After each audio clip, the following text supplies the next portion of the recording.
Assalamualaikum warahmatullahi wabarakatuh. Waalaikumsalam warahmatullahi wabarakatuh. Waalaikumsalam warahmatullahi wabarakatuh. Good morning, students. Morning, Miss. Morning, Miss. How are you today? How are you today? Fine. Fine, Miss. Thank you. How about you? Thank you. How about you, Miss? Fine. Baiklah, anak-anak, bertemu lagi bersama Miss. Sebelum Miss membahas mata pelajaran kita hari ini, ada baiknya kita berdoa dulu. Berdoa mulai. Berdoa selesai.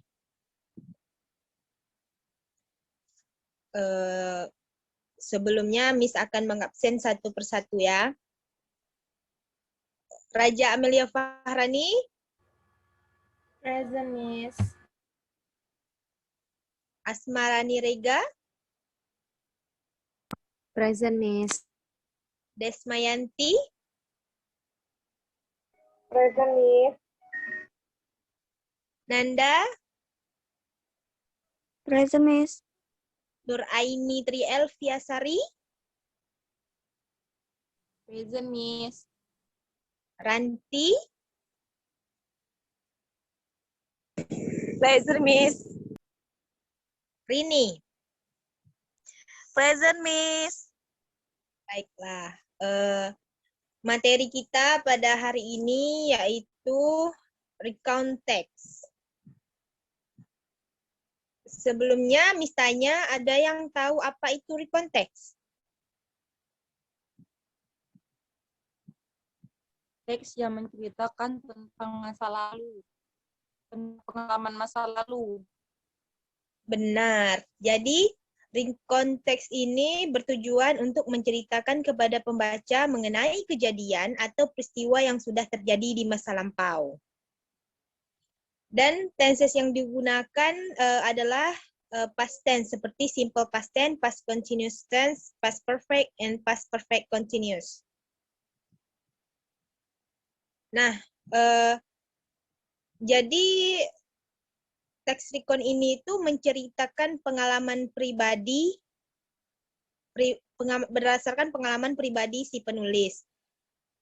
Pengalaman pribadi itu yang dimaksud yaitu misalnya pengalaman lucu, menyenangkan, menyedihkan, maupun menakutkan. Nah, teks ini diceritakan secara kronologis untuk membantu pembaca memahami urutan cerita. Karena kejadian atau peristiwanya ini sudah berlalu di masa lampau. Umumnya juga teks ini menggunakan sudut pandang orang pertama karena penulis ini menulis langsung pengalaman pribadinya. Isinya tentu cerita tentang peristiwa yang dialami oleh si penulis ya. Nah, selanjutnya fungsi sosial dari recount text ini yaitu pengalaman pribadi. Nah, biasanya ini berupa pengalaman yang dianggap menarik ya atau berkesan. Penulis ini menceritakan kembali apa yang dialaminya di masa lampau. Maka dari itu fungsi dari teks tersebut adalah entertain the readers atau cuman sekedar menghibur pembaca. Selanjutnya yaitu kita masuk ke struktur teks. Nah, yang pertama yaitu ada orientation atau pengenalan. Yaitu ini memperkenalkan tentang tempat dan waktu. Bagian ini yaitu menceritakan latar belakang ceritanya. Misalnya, siapa saja yang terlibat di dalam cerita tersebut dan di mana peristiwa dan kejadian berlangsung atau kapan itu terjadi. Nah, informasi tentang siapa, di mana, dan kapan ini sangat penting ya untuk dicantumkan agar pembaca ini bisa memahami cerita yang kita tulis. Selanjutnya, yaitu ada event. Next.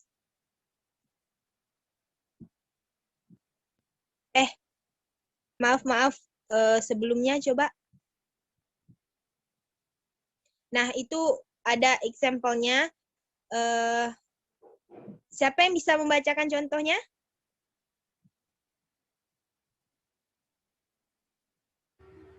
Saya, Miss. Saya, Miss. Saya, Miss. Ya, dia ada 3. Nanti coba Asmarani dulu. Example-nya. Silakan. Last week was the first day I came late to school. I had never come late to school before. Nah, sampai orientation, apakah ada yang bisa memahami? Bisa, Miss. Nah, selanjutnya jika bisa, selanjutnya yaitu even. Selanjutnya, next.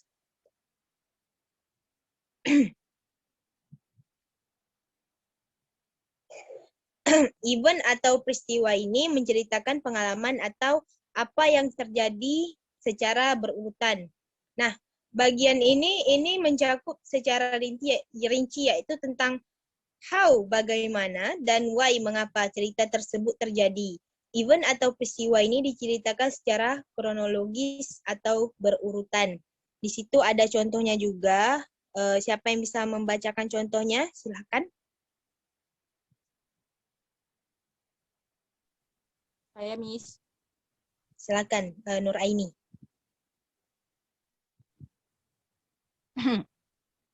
I was staying up late until 2 a.m., which was very unusual for me.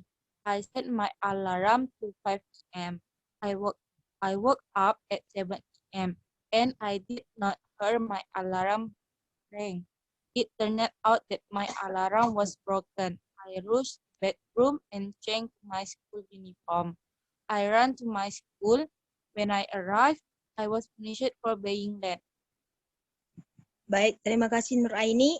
Sampai di event atau peristiwa, apakah sudah mengerti? Sudah, Miss. Baik, kalau sudah mengerti, Miss akan lanjut yang ke selanjutnya. Nah, ini kesimpulan dari akhir cerita ya. Jadi bagian ini itu yaitu penutup cerita. Nah, biasanya ini berupa komentar penulis tentang pengalaman yang dialaminya. Di situ ada example-nya juga.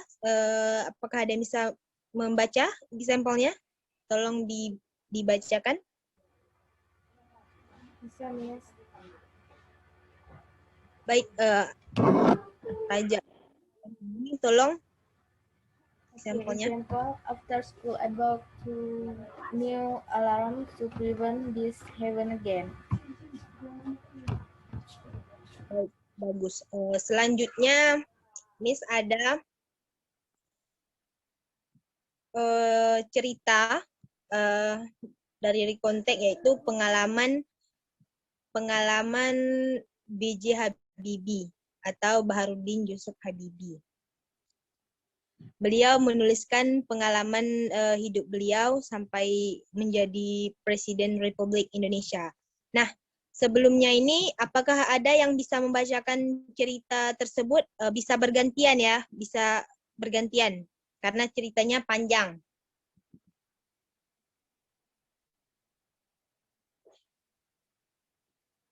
Yes, Miss.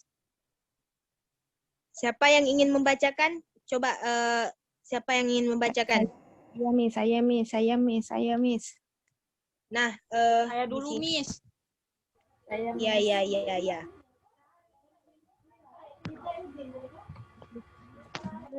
1, 2, 3, 4, 5. Nah, di sini ada 5 slide. Asmarani, 5 apa? Ada 5 slide, Miss. ya nanti akan Miss selanjutnya putar selanjutnya cerita. Saya baca yang pertama ini, Miss. Ya, Asmarani baca yang pertama, yang kedua, yang pertama Asmarani baca sampai his doctoral degree, nanti ada selanjutnya. Terus disambung lagi dengan Nur Aini Tri Alfiasari sampai ke company, dan selebihnya akan dibacakan oleh siapa yang ingin membacakan. Bisa? Miss, saya baca sampai mana, Miss? Sampai ke Maaf, dok, Miss. ya. Miss, maaf di sini di share screen saya itu tentang tugasnya. Saya pikir saya baca tugasnya, Miss. Belum ada Iya. contoh soalnya. Iya, ada nggak nampak ceritanya? Ada tentang B.J. Habibie, Miss. Di Habibie. Ya, nanti itu dibacakan dulu ceritanya. Nanti Miss kasih tugas itu 5 menit untuk menentukan urutan dari struktur of the context. Jadi bacakan dulu ceritanya. Atau coba bacakan dulu ceritanya. Atau Saya baca, ada yang Miss. ya. Silahkan. Baharudin Yusuf Habibie, known as B.J. Habibie, was born on 25 June 1936. He was the third president of the Republic of Indonesia, 1998 until 1999. Habibie was born in Parepare, South Sulawesi Province to Alwi Abdul Jalil Habibie and R.A. Tuti Marini Puspowardojo. His father was an agriculturist from Gorontalo of Bugis descent, and his mother was a Javanese noblewoman from Yogyakarta. His parents met while studying in Bogor. When he was 14 years old, Habibie's father died. Oke, selanjutnya, bentar. Next. Nah, itu sampai doctoral degree ya, Asmarani. Lanjut. Following his father's death, Habibie continued his studies in Jakarta, and then in 1955 moved to Germany. In 1916, Habibie received a degree in engineering in Germany, giving him the title diploma engineer. He remained in Germany as a research assistant under Hans Ebner at the Lehrstuhl and Institute for Leichtbau, RWTH, to conduct research for his doctoral degree. Terima kasih Asmarani. Nah, selanjutnya tadi Nuraini Tri Elviasari. Dipersilakan. In 1962, Habibie returned to Indonesia for 3 months on sick leave. During this time, he was requested with Hasri Ainun, the doctor of Raden Muhammad Besari. The two married on 12 May 1962, returning to Germany shortly afterward. Habibie and his wife settled in Essen for a short period before moving to Oberholtz, but in May 1963, they had their first son, Ilham Akbar Habibie, and later another son, Tariq Kamal Habibie. Sebentar. Selanjutnya, slide selanjutnya, misalkan putar slide selanjutnya. Sebentar ya, Nuraini. Next. Nah, bisa dilanjutkan.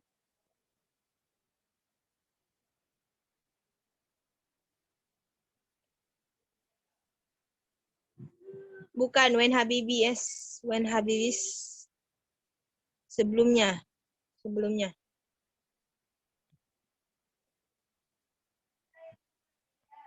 Iya, ini. Ya. Silakan Nuraini.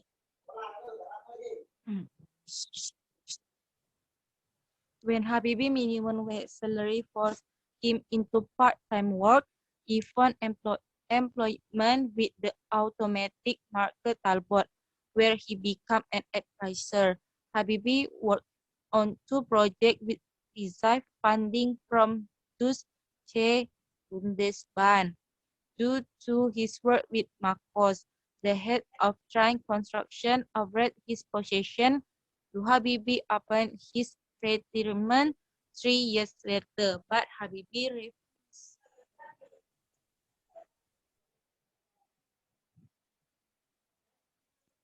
Lanjut, nanti sampai the company. Lanjut, Miss. Yes. Habibie directed a possession with Messrs. Smith, Bulko, Blom in Hamburg. There, he developed theory on thermodynamics, construction, and aerodynamics known as the Habibie factor, Habibie theorem, and Habibie method, respectively. He worked for Messrs. Smith on the development of the Airbus A300B aircraft in 1974. He was promoted to vice president of the company. Baik, terima kasih Nuraini Tri Alfiasari. Selanjutnya ada yang bisa membacakan? Next.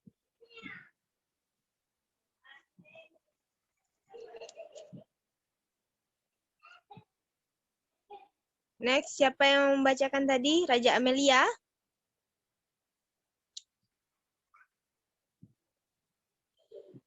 Miss, saya Oke, aja, Miss. Miss. Kalau nggak ada, Miss.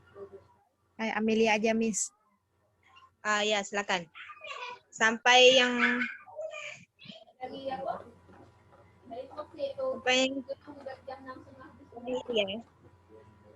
Oke, Miss. Silakan. In 1974, Suharto requested Habibie to return to Indonesia as part of Suharto drive to develop the country. Habibie initially served as a special assistant to Ibnu Sutowo, the CEO of the state-owned company Pertamina. 2 years later, in 1976, Habibie was made Chief Executive Officer of the new state-owned enterprise Industri Pesawat Terbang Nusantara atau IPTN. In 1978, he was appointed as Minister of Research and Technology. Habibie was elected Vice President in March 1998.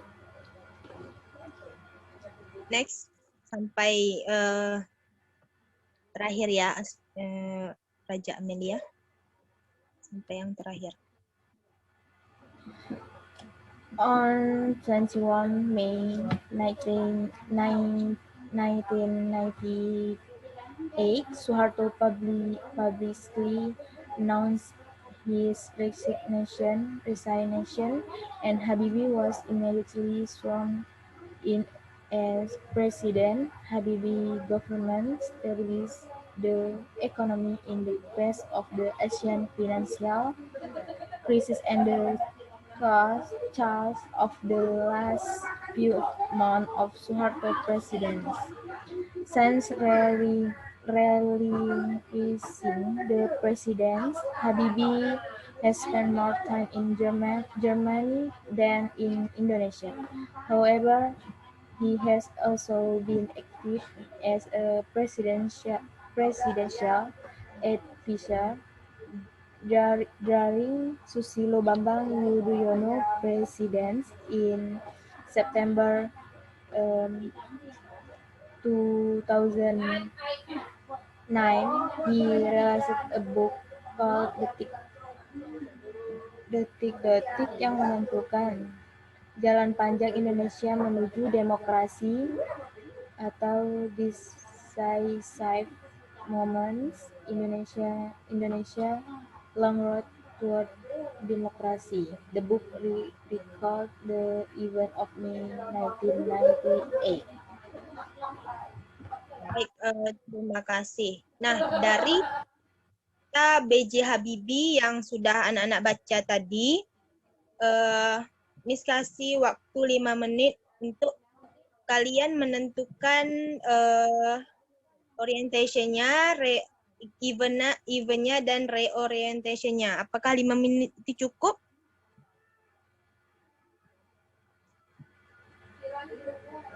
Cukup, Miss. Oke, baiklah. Miss tunggu 5 menit untuk jawabannya.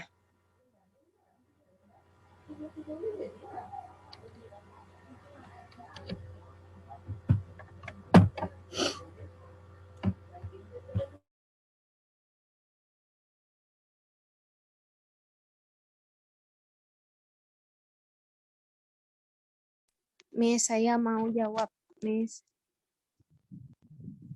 Ya, silakan.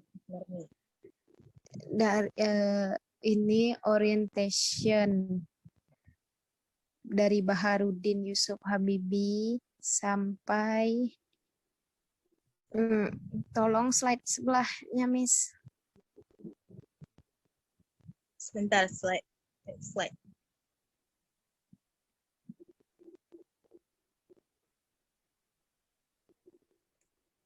Oh, sampai tadi aja, Miss. Sampai depth tadi, Miss.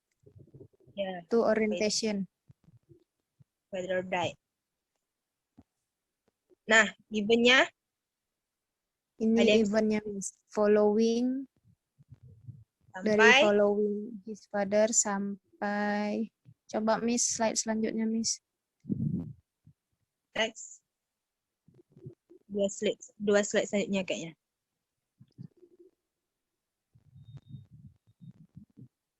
Sampai sini ya, Miss, jawabannya.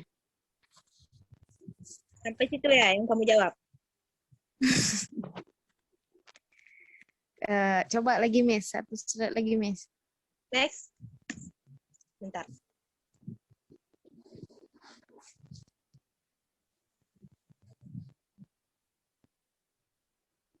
Next.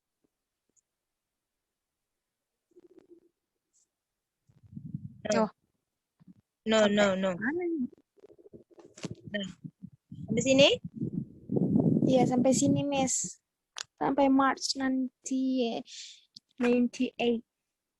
Nah, reorientasinya? Next. Reorientasinya?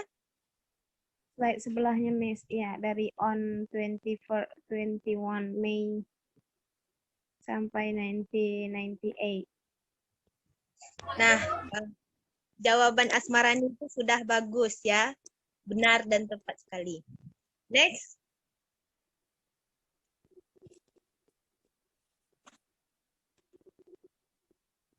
Next.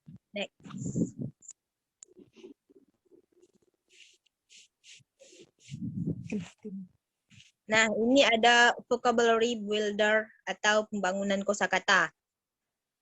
Tugasnya ini mencocokkan, misalnya, tuh ada contohnya. 1, a sick leave atau cuti sakit. Apakah kalian paham dengan tugas yang di Miss kasih ini? Alright, Miss, paham. Ada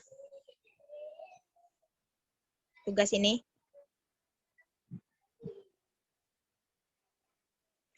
Nah, dari penjelasan Miss tadi mengenai tentang recontact B.J. Habibie, Miss harap kalian bisa mengerti dan memahami apa yang Miss sampaikan tadi. Baiklah, anak-anak, mungkin sampai di sini pertemuan kita pada pagi hari ini. Sebelum kita mengakhiri pelajaran kita pada pagi hari ini, kita akan berdoa untuk penutup. Berdoa mulai. Berdoa selesai.